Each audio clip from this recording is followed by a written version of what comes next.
Olá! A nossa aula de hoje é sobre soberania estatal, sobre considerações da soberania estatal frente ao direito internacional público. O conceito de soberania é tratado lá no início da faculdade, nas cadeiras de Teoria Geral do Estado, própria introdução ao direito. E ali vocês puderam fazer, estudar, verificar como foi o conceito histórico de soberania. Então, soberania, que é aquele poder perpétuo e absoluto, se autodeterminar, ele vem lá do próprio conceito de Estado, na nossa visão moderna, mas ele é bem anterior a isso, a qualquer tipo de sociedade, a qualquer tipo de reunião, mesmo do período feudal ou antes do período grego, sempre existiu, grego-romano, né, esse sistema de esse conceito, né, essa classificação de soberania perpétua estatal. Então, a gente viu isso em Teoria do Estado.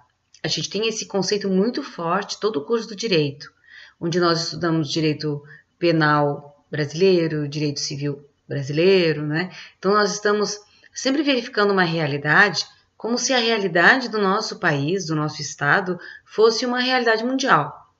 E eu sempre tenho comentado que isso cria uma desvirtuação para o aluno, porque quando ele se depara com situações onde o direito brasileiro não é aplicado, aquilo parece que o surpreende, como se o direito brasileiro fosse algo mundial, algo perene, e não é assim. Então, depois nós temos o direito dos tratados, né? Então, no direito do tratado, cada estado adere ou não a uma determinada norma que passa, então, a regular a sua atividade. Nós até falamos sobre monismo e dualismo, lembram, nesse momento? Então, vamos reunir todos esses conceitos para verificar.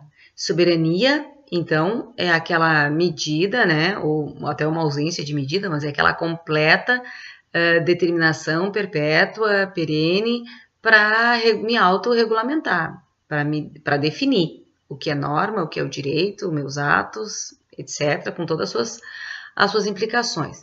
E aí nós vamos para os tratados, que é quando o Estado vem e ele, de uma livre vontade, de uma forma espontânea, ele adere a um tratado que nada mais é do que uma própria limitação na sua soberania. Veja só, eu assino um tratado contra a emissão de poluentes, o Estado, ao assinar esse tratado, ele está criando uma limitação para si, de que ele não pode emitir determinados tipos de poluente. Aqui é a nossa questão, que a gente, então, passa de um fato concreto, para análise desse conceito teórico de soberania.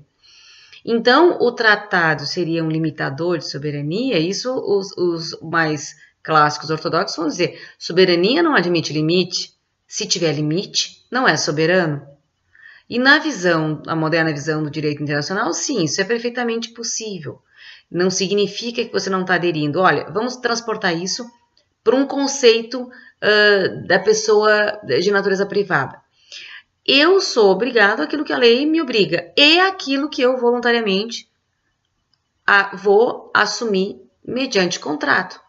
Então, todos nós somos obrigados a pagar determinado imposto, porque a lei exige, mas nós só somos obrigados a pagar a prestação da casa se você contratou a prestação da casa.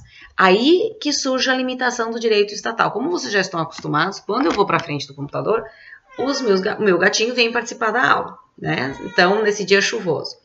Então, o que acontece com o tratado é esse conceito. Então, no direito internacional, sim, se fala de um conceito de soberania, de uma relativização, ou de uma soberania limitada, que não entendo que ele contraria aquele princípio da soberania absoluta e ampla dentro do seu limite de jurisdição, mas à medida que o Estado pertence a uma comunidade internacional, e na medida que ele quer pertencer à comunidade internacional, ele se limita nos exatos termos daquilo que, por sua livre vontade, ele se permitiu. Então, vocês vão ver que os textos que a gente traz ali para apoio da aula são conceituais. Eles trazem conceitos de soberania, trazem essa questão da visão do direito internacional. E alguns autores entendendo que ele conflitua com aqueles constitucionalistas, visores mais de um direito interno. Mas não é o caso. Vocês vão ver que no texto, o autor, que é de direito, né, foi uma coletânea, né, de autores que a gente pensou para vocês, fala da supremacia do direito internacional pelo direito interno por essa por essa adesão voluntária a um tratado. Mas nós já estudamos na aula, né, na aula anterior, que o nosso STF aqui tem entendido que existe uma supremacia do direito interno. Então, isso são posições teóricas, e como já falado para vocês, nós não vamos dizer que existe um certo e que existe o errado, mas existe um posicionamento e que deve ser fundamentado. E essa tem sido a tônica do nosso estudo e do que a gente tem pedido e cobrado de vocês na avaliação.